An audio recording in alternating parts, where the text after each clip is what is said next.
अब राहुल गांधी की वायनाड सीट का क्या होगा? वायनाड सीट पर अब कौन चुनाव लड़ेगा राहुल गांधी की जगह? इसके साथ ही आज हम आपके साथ चर्चा करेंगे कि जब 2019 के आम चुनावों में वायनाड सीट से राहुल गांधी चुनाव लड़ रहे थे तो क्या नतीजा हुआ था, और वायनाड सीट के बारे में कुछ दिलचस्प बातें भी आपको बताएंगे। प्रेस जागरण में आपका स्वागत है। सिमरनजीत सिंह मेरा नाम है।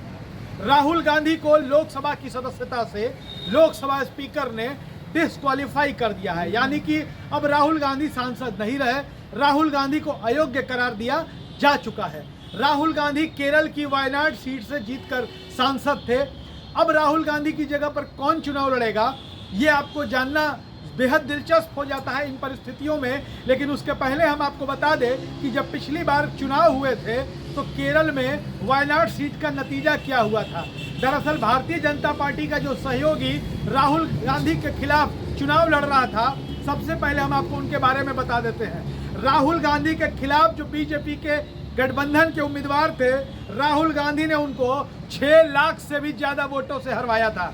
जी हाँ, बीजेपी गठबंधन का उम्मीदवार राहुल गांधी से 6 लाख से भी ज्यादा वोटों से चुनाव हार गया था और दूसरे नंबर पर था। हालांकि यहाँ बीजेपी का कैंडिडेट लड़ा ही नहीं था। दरअसल भारतीय जनता पार्टी ने इस सीट पर केरल में गठबंधन किया था भारत धर्म जन सेना से, और भारत धर्म जन सेना के टिकट पर तुषार वेल्लापल्ली उम्मीदवार थे।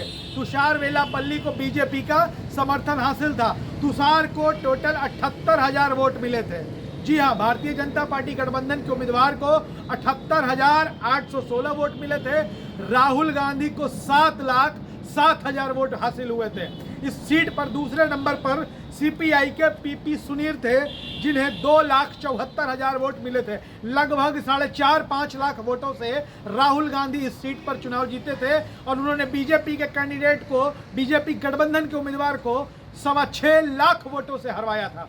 अब यह सवाल आता है कि वायनाड में इस बार कौन लड़ेगा। हम आपको बताते हैं। इसके पहले आपको बता दें कि वायनाड में गांधी नाम से कई निर्दलीय उम्मीदवारों को चुनाव मैदान में उतार दिया गया था। एक उम्मीदवार का तो नाम ही राहुल गांधी था, जो निर्दलीय वायनाड से चुनाव लड़ रहे थे। अब किसने उन्हें लड़ाया होगा, ये आप इसका आकलन खुद कर सकते हैं। राजनीति में तिकड़म कौन लगाता है, तिकड़मों का माहिर कौन इस देश की राजनीति में, ये हमें बताने की जरूरत नहीं है। राहुल गांधी, रघुनाथ गांधी, कई गांधी चुनाव लड़ रहे थे, लेकिन राहुल गांधी के नाम से भी एक उम्मीदवार थे जिन्हें 2,196 वोट हासिल हुआ था।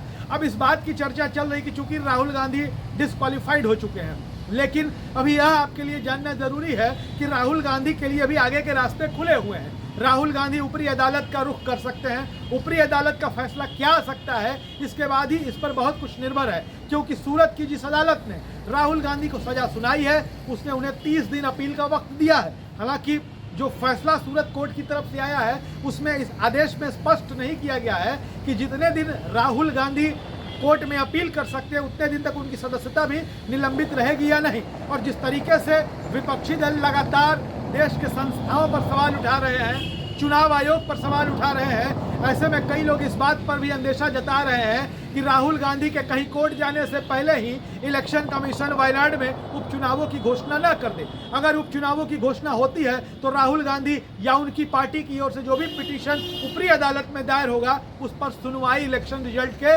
बाद ही होगी। लेकिन अगर ऊपरी अदालत उनकी सजा में एक दिन भी उनको कम कर देता है तो लोकसभा स्पीकर को अपना फैसला पलटना होगा। राहुल गांधी की सजा 2 साल से एक दिन भी कम होती है तो राहुल गांधी को बहाल करना पड़ेगा, वापस उनको सांसद बनाना पड़ेगा। राहुल गांधी के लिए भी रास्ते बंद नहीं हुए हैं, लेकिन मीडिया रिपोर्ट्स हैं कि राहुल गांधी की जगह प्रियंका गांधी वाड्रा, जो उनकी बहन है, राजनीति में बहुत सक्रिय है, वो वायनाड से चुनाव लड़ सकती हैं। तो ऐसे ही तमाम पॉलिटिकल अपडेट्स, वीडियोस और खबरों के लिए बने रहे हमारे साथ। वीडियोस पसंद आया हो तो शेयर जरूर करिएगा। धन्यवाद।